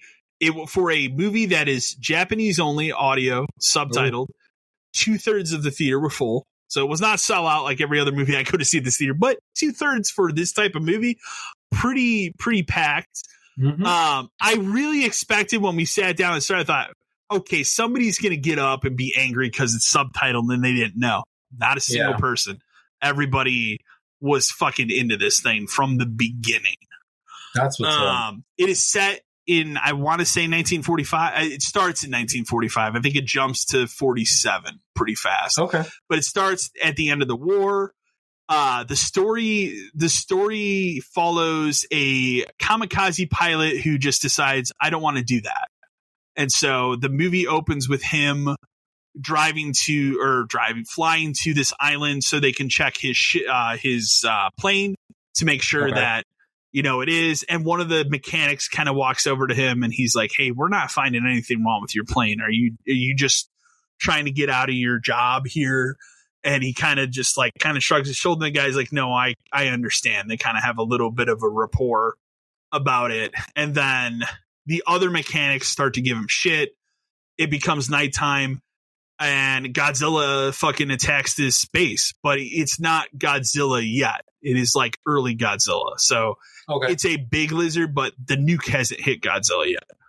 And as it's attacking, there's one Japanese guy that's just like kind of says like, hey, this is Godzilla. This is this legend. And this guy clams up. Like they try to get him to go run to his plane to shoot Godzilla. He clams up. Godzilla ends up fucking murdering everybody except for him and one other guy. He gets knocked out. He wakes up. The other guy that he had the rapport with earlier is just kind of like dragging and piling up the bodies, discovers he's alive and just fucking lays into him. Damn. About it. So then we flash forward. He gets on a boat. He gets home. He shows up to his house. The first fucking thing that happens to this poor fucking guy, it's absurd. The first thing, he walks up to his house, which is just bombed. It's just been bombed. Like, he doesn't have a house. He learns from his neighbor after his neighbor literally just fucking berates him for like a good 2 minutes about how he's a piece of garbage for not going through with being a kamikaze pilot. And then says, "Oh, your parents are dead. It's your fault because you didn't go through." Like, it's fucking harsh. Like, the things this man goes through. Like, it is, I will say, this movie, like, this Godzilla movie, it is fucking emotional. Like, it's insane. This movie is fucking insane. So like, he gets it from that end. He's feeling down. He's walking through the market area the next day. All of a sudden, this woman runs by him and just shoves a child in his hand, like an infant child. And he's like, what the fuck is going on? And now all of a sudden he has this kid. And then, so he's walking around trying to find this mother, this mother finally shows up. They start talking about it and come to find out this woman isn't the mother of this kid. She took this kid from another family that died during these bombings, but now they have no place to stay. So they kind of just become a family. And it's fucking crazy, but like really cool. And that's kind of what the movie turns into, is like they have a family dynamic, but they're not in a like romantic relationship. Okay. They're just raising this kid. Like, it's interesting. He takes a job as someone who is tasked with getting on a wooden boat, and they're picking up mines from the water. They have to be on a wood boat so the mines don't, detect a Yeah. So they're on a wood boat. They're doing that. And obviously Godzilla appears again.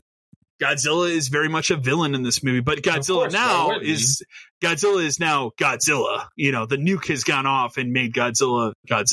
So, it is fucking wild. It is an emotional movie. I don't want to go more farther into the story because it's so interesting. One of the most impressive things to me, Godzilla, they finally, one of the things I hate about this American series, Godzilla, when he uses his laser mouth thing, it should be a devastating thing. It shouldn't be overused. In that last movie, he's fucking firing that off like it's a pistol.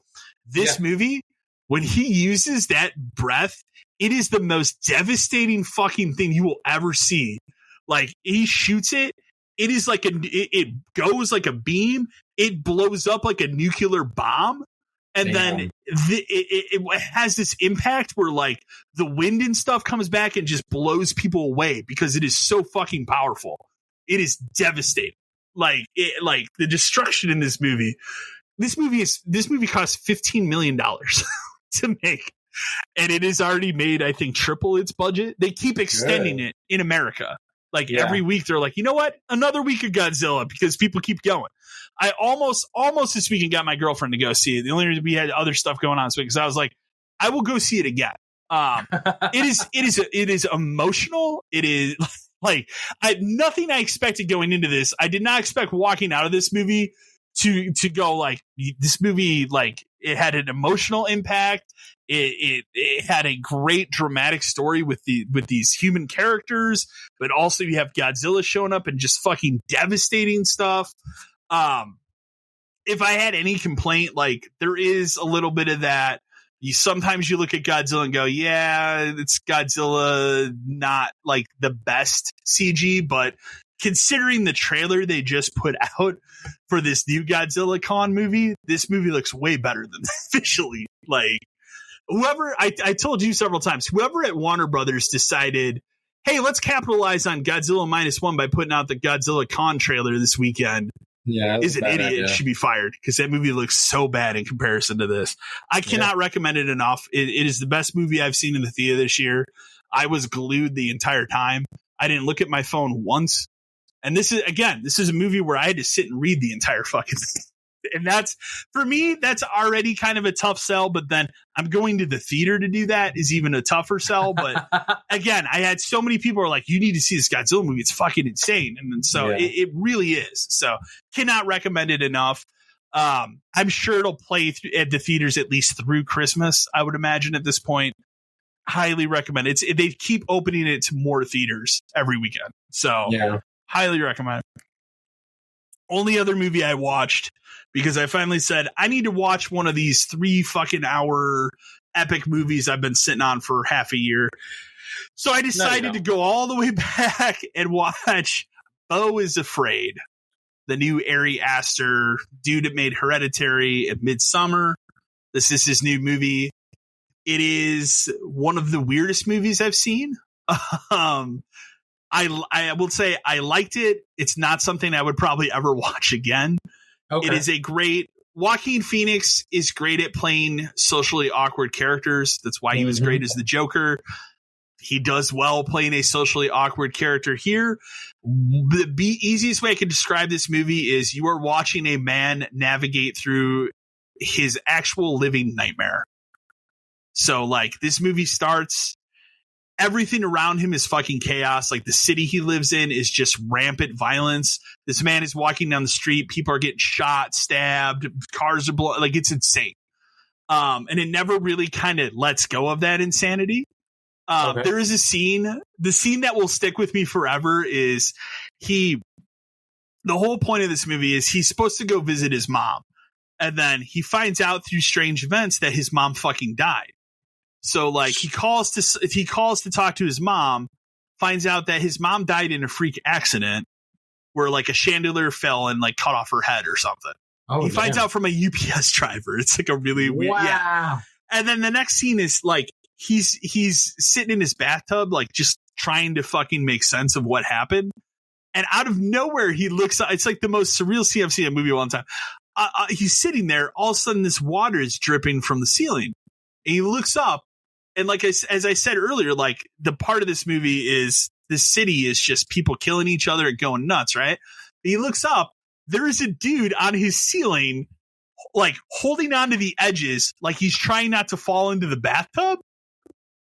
And it's just this fucking crazy scene where they keep looking at each other like, is it going to happen? Is he going to fall? The dude falls in and they just have this weird scene of like him trying to make sense of what's going on. That's what this movie is for 3 hours. It's just him trying to figure out what the fuck is happening.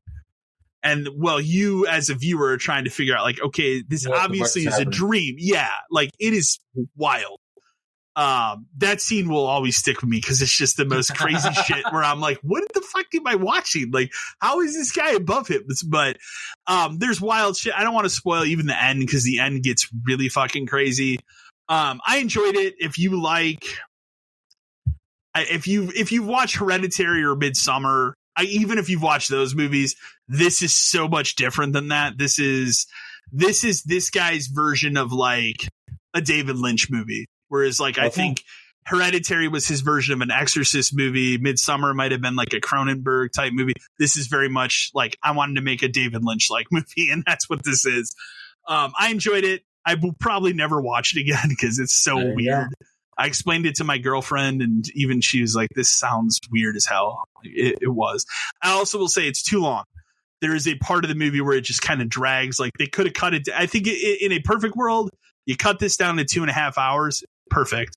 But it goes on a half hour too long, little too much in the middle section. But those are the only 2 movies I really watched this week. We talked about watching that Leo movie with Adam Sandler, the little animated one, but we didn't get to it. So I don't know. Did you watch anything since the last? No, I can say I haven't really watched anything. Oh, you need to go see Godzilla. That's what you need to do. I actually do need to go see. So, that new Mark Wahlberg movie. Okay. Shoot, The Family Plan or something like that? No. Is it Family Plan? I think it's called The Family Plan. Yeah. So I just saw something about it. I saw one of the streaming sites I visit actually had a HD version of it. And I was kind of like questioning it. I was like, is this really like thing? Am I really going to click it and it's going to be camera shaky and I'm not going to watch it? But I clicked it. Full movie, HD, looked fantastic. Okay. Not bad, not horrible, not like it is what you expect out of it. Like, you know, the premise of the movie is he's a family man. All of a sudden he gets burned because he used to be an assassin. And now he's taking his family on a road trip cross country. And throughout this entire road trip, he's fighting off bad guys the entire time, trying to make sure his family doesn't know what he did or how, his old life. So it's got humor. Is it kind of like that Bob Odenkirk Nobody movie, except his family's with him? Okay. Yes, essentially. And probably not as violent, because that movie is very violent. No, that movie's hella violent. No, this one is not as violent. Okay. It does have its moments, but for the most part, no, not as violent as Nobody, which was a fantastic movie. A fantastic movie. I would say it's definitely not something I would pay to go watch in the movie theater when it comes out. But if you catch it on a streaming site, or you like watch it, like if you're at a Redbox and you want to rent it for like $1.50, it's not horrible. It's a pretty solid Mark Wahlberg movie. Like the family dynamics, like the family itself, it works really well. Like the actresses and the actors that are playing his family work really well. I don't want to give like too much about it away, because I know I don't even think it's out yet. Like, which is really weird on how I found it. That happens sometimes, though. Yeah, I'm like, I guess this is out. Yeah. And but yeah, I would say if you want to catch a matinee version of it, definitely go check it out. Sure. But you don't have to worry about seeing it. It is a typical movie as far as what you think it's going to be. It probably is, honestly. It was good though. It was solid. It definitely was, like I said, it was entertaining to watch it. So I mean, if I gave it a good rating out of 10, I would say like a 6 out of 10. It's a pretty solid Mark Wahlberg. So that's what I watched. I totally forgot. It slipped my mind, and then I as you were talking about movies, I was like, holy shit, I did watch something this week. Yeah. So we could jump into emails. I will preface that we do have some emails I'm gonna hold for the next podcast when Dan's back with us. We don't have as many as we normally would to go through, but nonetheless, first one will be a pretty easy one to address, but Will from San Diego, California. Hey dudes, want to ask if you're all going to be doing a top list of your favorite games 2023. I know you did a list breakdown last year. Also, are you going to do anything with movies? Thanks. We'll be doing all of that stuff the next episode of the podcast. As I said, earlier in it, when Dan's with us, it's not fair to cut him out of that. So, not at all. And honestly, like, we can take an extra month to catch up on anything. Yeah, I've done that for the last several years on my channel, and that's been very helpful. So that's what we'll be doing for that. Adam from Tacoma, Washington. Hey guys, I was curious with Digital Game Awards now over. Kojima came out and announced OD, his game he's doing at Microsoft. Is it completely strange that he didn't speak about Death Stranding 2 at all? I just find it completely weird that nothing was said about the game at all. It's got to be a 2024 title, right? It is strange. It's weird that he was there and he announced this game. I mean, we already knew that this deal had happened with Microsoft and that he was doing something, but it is a little weird to me how far he is already in progress with this game, considering he's still making Death Stranding 2, and we've only seen one trailer of Death Stranding 2, and that was a year ago. So, I still think that game is probably a fall 2024 game. And I feel like that's something you will see more of that's a game easily I can see they do something, a special Sony Direct for next year. Yeah. Like totally. That game will probably be a Sony exclusive, like first party game anyways, because they have that deal with Death Stranding. So as a franchise. So I could see that. And that's probably what'll happen. Jason from Mesa, Arizona. Hey guys, I was curious, are you any of y'all into ongoing games? Like, is there a game you keep coming back to and putting time into between playing other stuff regularly that you recommend? Thanks.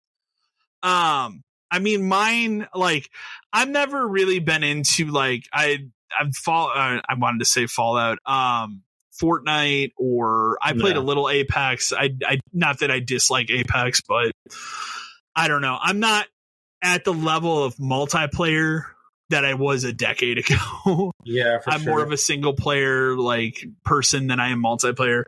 But Halo Infinite has kind of been my one to keep checking back in on.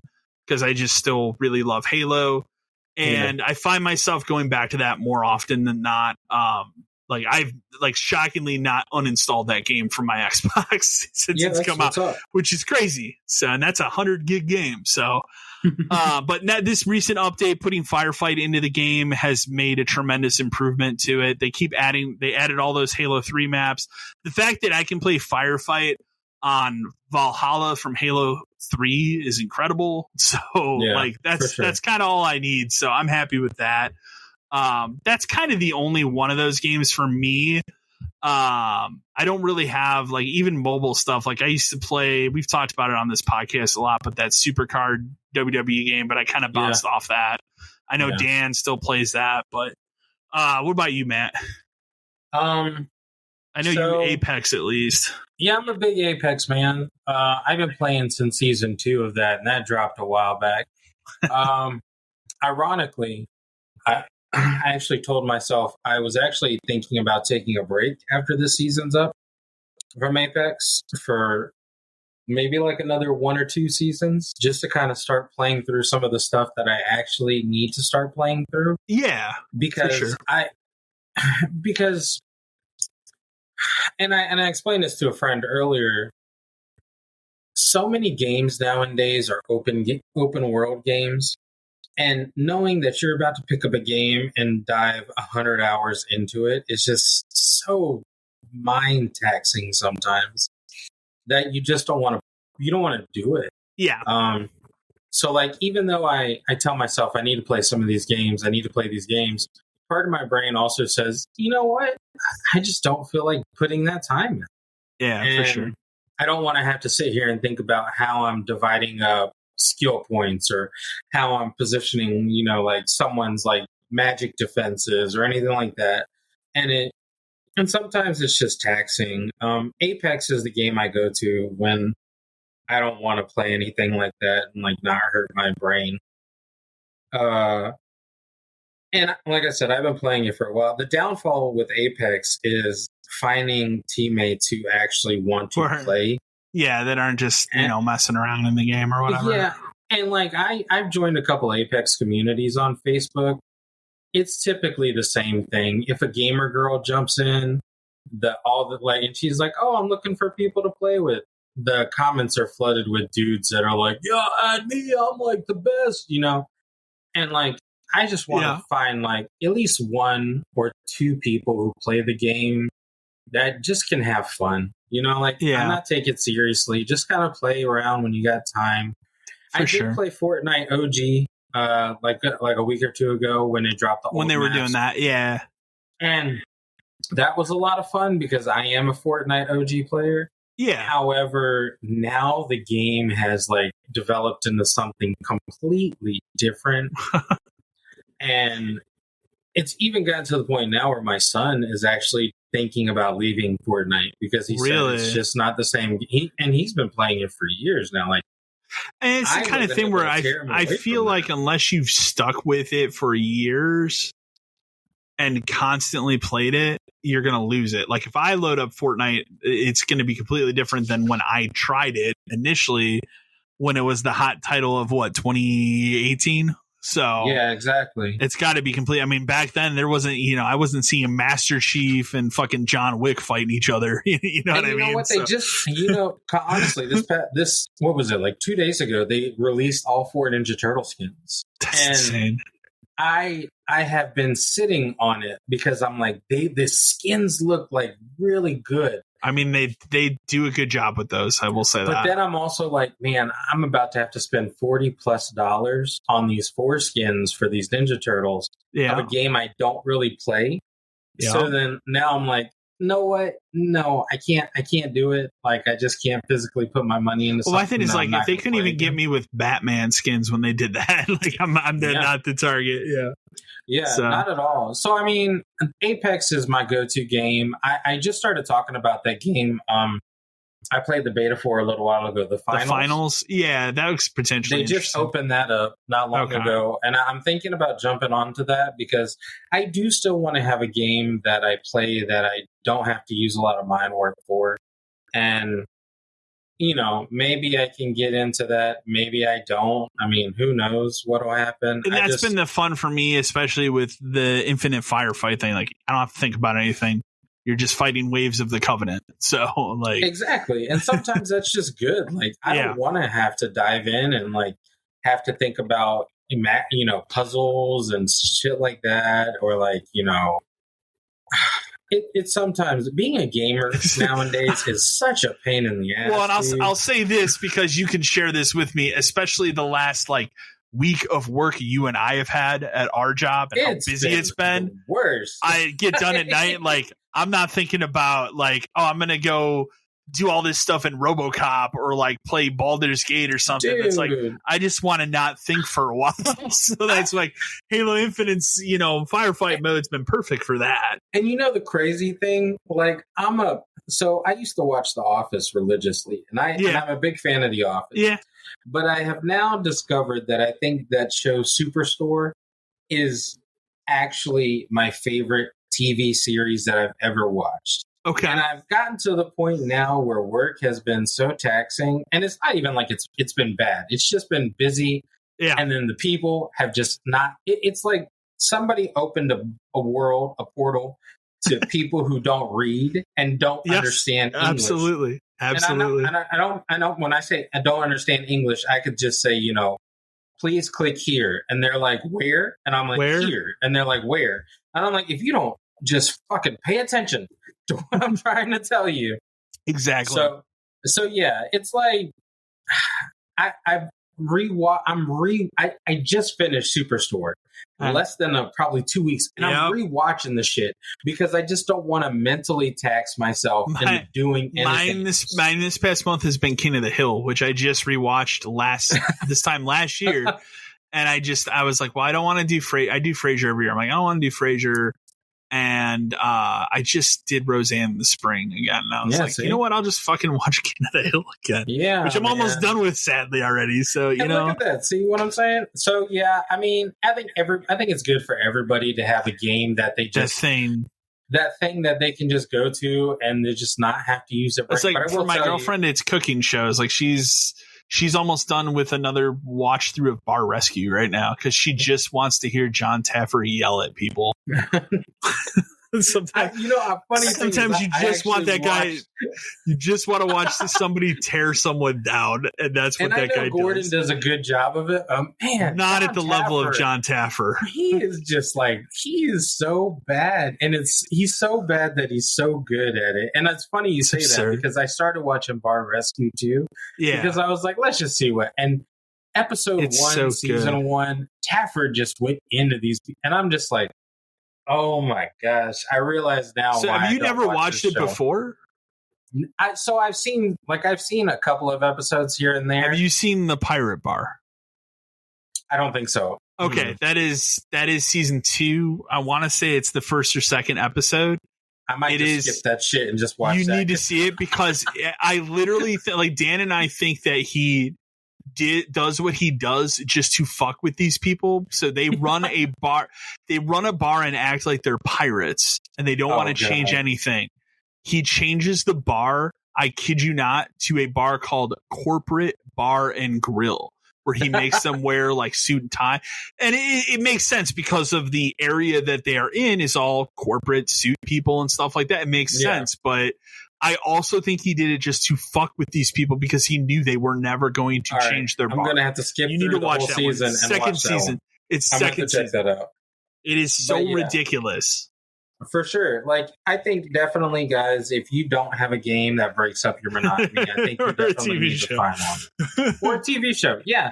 Just something you can go to where you don't have to use your brain energy and just, like, have a moment to yourself because it's okay. I'll throw this out there because I want Peacock to fix their shit. But Peacock has this great, like, feature where you can go down to the very bottom, like when you load it up, and you can watch live TV. Like you watch live NBC as it would be. But they also have other like internet channels and channels they've created. They have a channel that plays Roseanne, and I would love to just watch Roseanne that way. But for whatever fucking reason, the last 2 weeks, every time I go to watch that, it just freezes in the middle of the episode where the audio keeps going, but the picture does not. You hear that shit, Peacock? Fix if it. You're listening. Fix your shit. I actually use that, even though I could just go and watch it episode by episode on Peacock or, on the server that I run. It doesn't matter. Come on, man. Just fix it. Matter. That's how I want to consume that at this point. So I can understand. Annoying. Next email we have comes in from Charlie from Edgerton, Wisconsin. Hey, dudes, I wanted to write in about the stigma in the games industry media around certain games and how with some games, glaring problems are just overlooked.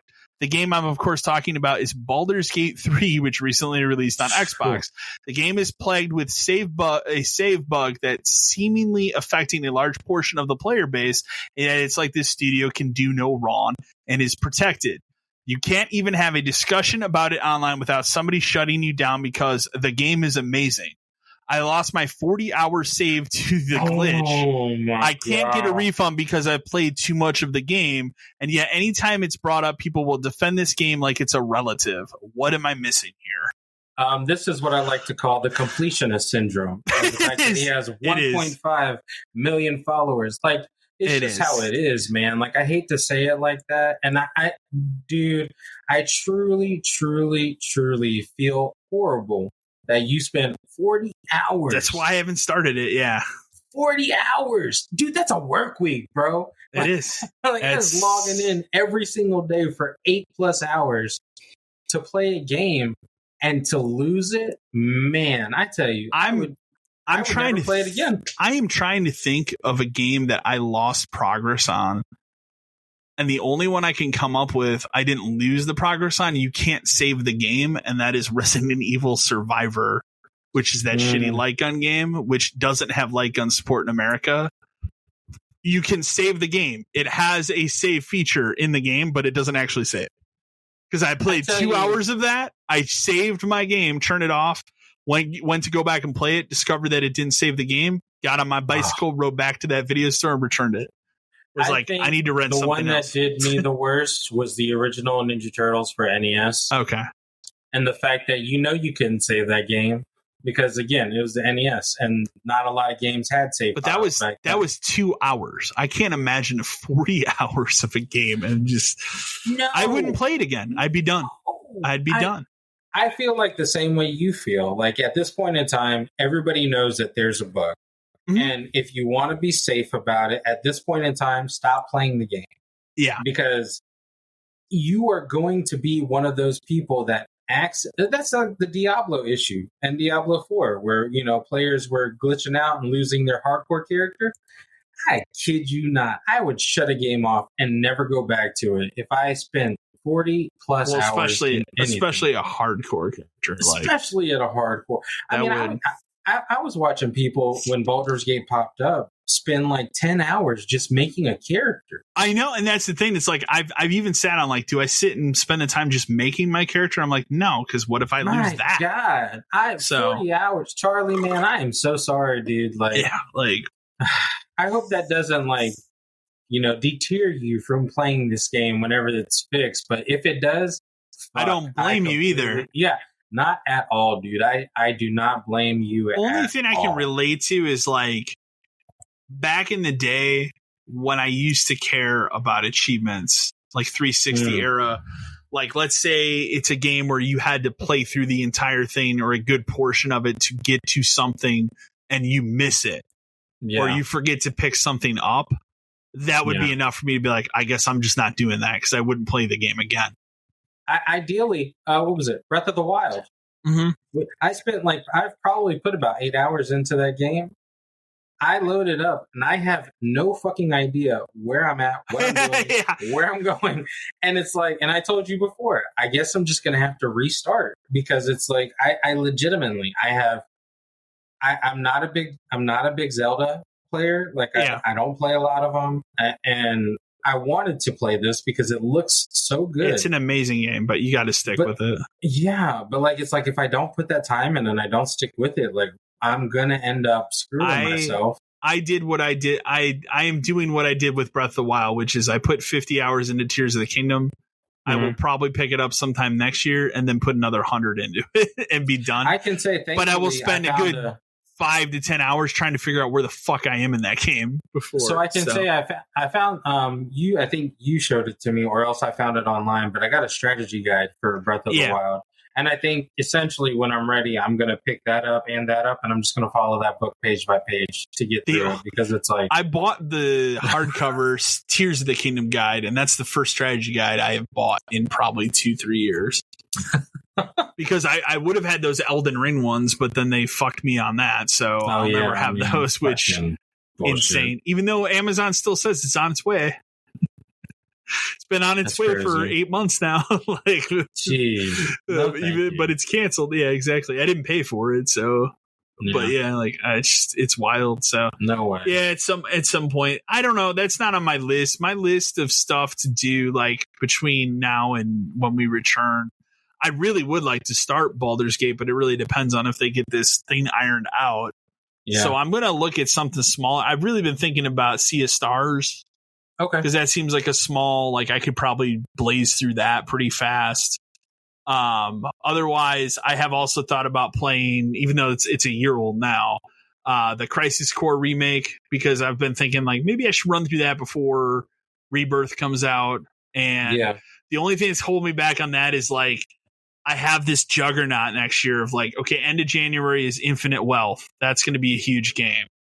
February is Rebirth. That's going to be another huge RPG. Okay, March is Dragon's Dogma. Like, 3 RPGs in a row. I don't know if I want to grind a couple more of those out. Like, statistically speaking, from my past, I'm not somebody who jumps from RPG to RPG.